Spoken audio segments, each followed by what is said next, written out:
I am. He wipes at his eyes with his shoulders so he doesn't have to let go of us. So very proud of my children. So very proud. A sob escapes his chest. What wonderful people you've grown to be. Chapter 36. Waiting. Tuesday, May 28th, 1935. The next morning, I feel my mother watching me as I rinse my cereal bowl, search for my history homework, put on my socks. She has her makeup on, but her eyes look puffy, her face swollen. What? I ask her. She says nothing, busies herself getting Natalie ready to go. When I get home from school, Teresa, Natalie, and my mother are sitting in the living room. My mother is radiant. Natalie was wonderful. She spoke clearly in the new Natalie way. She tried her best to look at Mr. Purdy when she spoke. She even told a joke. A joke! Why did the chicken cross the road? My mom said. Natalie asked Mr. Purdy.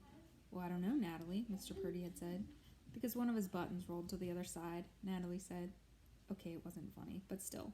Even as happy as my mother seems about this, she's still watching me in a way that makes me uncomfortable. Come on, Moose, she says after I polish off a stack of cold pancakes from last night's supper. I want to talk, just the two of us. Teresa chatters on about tomato juice.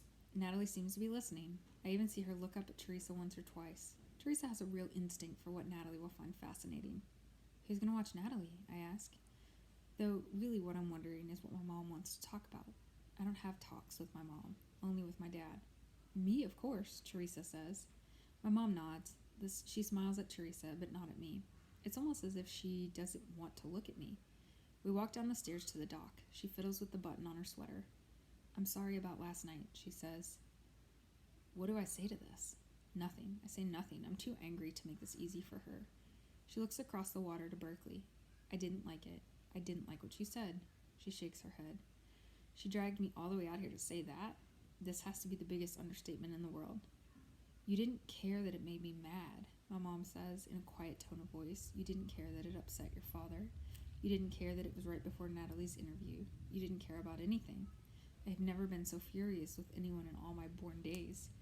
My mom's voice is strangely calm. She isn't angry, but I am. I am seething inside. I open my mouth to tell her how wrong she is, how unfair she's being. Wait.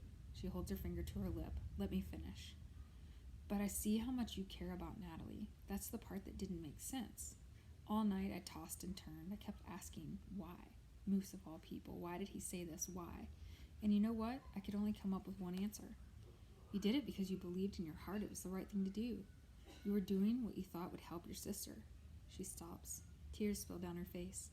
I can't imagine how I could ask for anything more from you. I can't imagine how I could. She's crying now, but watching me, looking at me. I take a swallow of air, like suddenly I have to remind myself to breathe. My mother never does this. She never tries to imagine how I feel. I take another swallow of air and pretend interest in a big barge moving slowly past Angel Island. I don't want to cry. Did you tell Mr. Purdy? I ask. My words come out deep and rich. I hardly recognize my voice. No. My mother looks directly at me now. He didn't ask, and I didn't say, but it's a conversation we need to have. I know that now, Moose. Her voice squeaks. I do. That night, my mother makes a wonderful dinner. Roast beef and Yorkshire pudding, green beans with almonds, orange salad, cornbread, and cream of asparagus soup. She's just cutting into the lemon meringue pie when we hear the knock. Mrs. Capone, my dad whispers. Natalie stops eating. My mom takes a deep breath. She hands me the pie server. My father takes her hand. Together, they follow Mrs. Capone. Our apartment is suddenly so silent, so empty. Natalie's head moves down close to her plate the way she always used to eat. I only realize now it's been months since I've seen her eat this way. She shovels her pie in one bite after another with no time to chew. I keep eating, but now the pie tastes dull and cold like baby food. I cut myself another piece, but I can hardly chew. My neck stiffens. It turns to stone. My stomach feels as if I've swallowed a quart of vinegar. Where are they? My father's footsteps on the landing are slow and heavy. When he opens the door, his face is sagging and deeply wrinkled. The decision is the same. Not ready, he informs the floor. My dad's shaking hand finds his toothpicks. He pops two into his mouth, goes in his room, and closes the door. Chapter 37, Carrie Kelly. Same day, Tuesday, May 28th and Wednesday, May 29th, 1935. I'm in bed, listening to the sound of my mother crying and the deep, even rumble of my father's voice trying to comfort her. The Esther P. Marinoff is a crummy place, a cruel joke. I never did like that Mr. Purdy. I try to go to sleep, but I keep thinking about Natalie at home in Santa Monica, living her life in the back room of our house and on the steps of Graham's. I rode bikes with Pete, played ball, did my homework. She did not. I will graduate from high school, go to college, get married, have kids. She will not. My mom's done a million things to help Natalie. The aluminum treatments, the voodoo dolls, UCLA, the psychiatrists, the Bible readings. Mrs. Kelly, what good were they? Nothing has helped.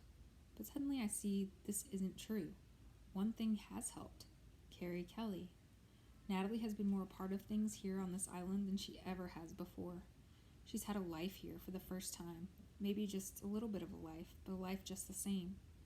When I wake up the next morning, I find Mrs. Kelly's number in my mom's phone book. I borrow a nickel from my dad and head down to the phone outside of Mrs. Cacone's. I put the nickel in the coffee can Mrs. Cacone keeps by the phone and tell the operator the number. Mrs. Kelly, I say when the operator signs off. This is Moose Flanagan, Natalie's brother. I'm calling to thank you. You've really helped my sister. Why, dear, I appreciate you saying that. And I wanted to ask you, do you believe that Esther P. Marinoff will help Natalie? She sighs. Yes, I do. I worked there for 5 years. I saw kids improve in ways I never saw anyplace else I've ever been. Natalie wasn't ready in January, but I think she is now. I'd like her to start in June, and I'd like to keep working with her for the first year at least. But unfortunately, Mr. Purdy doesn't agree with me. Is there anything we can do to change his mind? She sighs. I wish I knew. As I explained to your mother last night, I expected her to be accepted. Did did her, age? I squeezed the words around the lump in my throat. Hard to say. I can certainly understand what your mother was up to with that. There's a real bias against older children, and I can't swear I wouldn't have tried the same thing if I were in her shoes. Sometimes with these kids, it's difficult to tell exactly how old they are, but in the case of your sister, I'm afraid it's pretty clear she's at least 14. Yeah, I say in a small voice. I will keep working on this, Moose. I promise you I will. But I don't want to give you folks false hope. Yes, ma'am, I say. And Moose, there's something I wanted to tell you too, dear.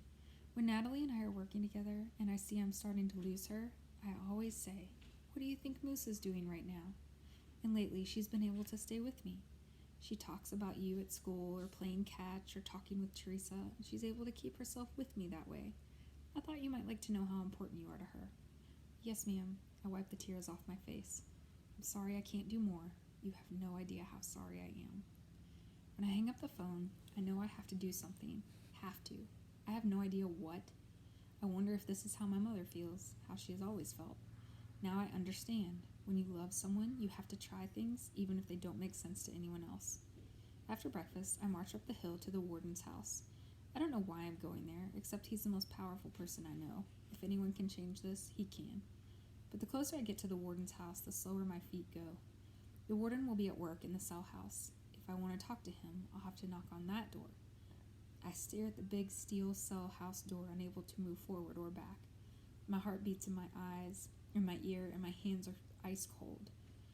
I stay stuck until a voice calls my name. Hey, Moose, what are you doing here? Aren't you supposed to be in school? I spin around to see Mr. Trixel. He has a cigarette in his mouth and a clipboard in his hand.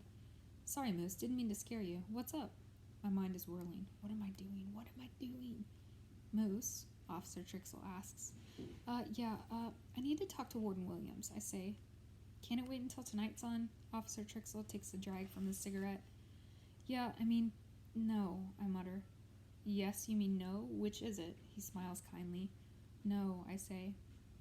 Officer Trixel grunts. He drops his cigarette on the cement and stamps it out with his foot. Then he buzzes the entry bell. The big steel hinges squeak shrill and sharp as the door opens. Wait here, Officer Trixel says, and the door slams a solid steel close behind him. I wait a long time, wondering if they've forgotten about me. I'm considering going up when the cell house door squeaks open, giving up when the cell house door squeaks open again, and Officer Trixel and the warden appear. The warden is as neat as ever, like he just came out of the barber shop. He smells of soap and cut grass. Good morning, he says. Good morning, sir, I say. He looks around as if he doesn't know where to sit. He seems to decide on the bench, given his trousers a tug, and sits down. Officer Trixel